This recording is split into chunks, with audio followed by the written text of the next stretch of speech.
इस वक्त की सबसे बड़ी खबर संत कबीरनगर की धरती से खलीलाबाद का एक एक मकान आपको दिखाई दे रहा होगा कि भीड़ अपने आप को बता रहा है कि पूरब की सियासत पूरी तरह से भीम आर्मी चीफ चंद्रशेखर आजाद उर्फ रावण से हिल चुका है। बता दूं कि खलीलाबाद के मैदान में एक नया इतिहास रच दिया गया है।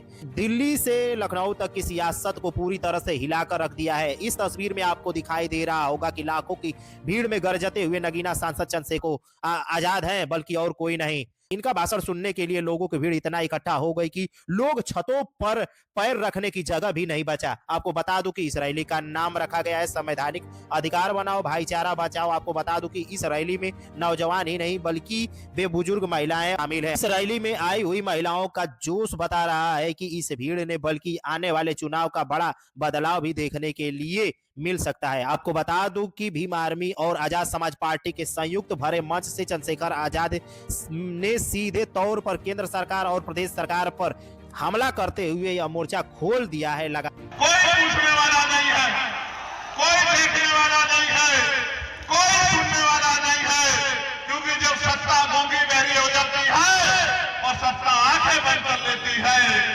तो फिर गरीबों को न्याय नहीं मिलता है। प्यारे साथियों, इसलिए इस सत्ता का भरोसा छोड़ के अपने लोगों की लड़ाई लड़ने के लिए हम लोग मैदान में उतरे हैं।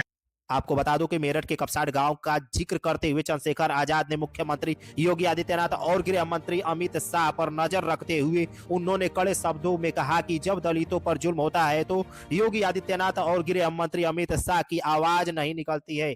बता दूं कि उस वक्त यमराज भी छुट्टी पर चले जाते हैं। मेरठ में जब एक बच्ची की अपहरण किया जाता है और उसकी मां को, जब वो मां अपनी बच्ची की रखवाली करना चाहती है, उस मां को धारदार हथियारों से मार दिया जाता है, तो ना मुख्यमंत्री के मुंह से आवाज निकलती है, ना गृह मंत्री के मुंह से आवाज निकलती है, और यमराज भी छुट्टी पे चला जाता है। इनका यमराज में कहीं ढूंढा नहीं मिलता है। ये सरकार चला रहे हैं, आप देखिए।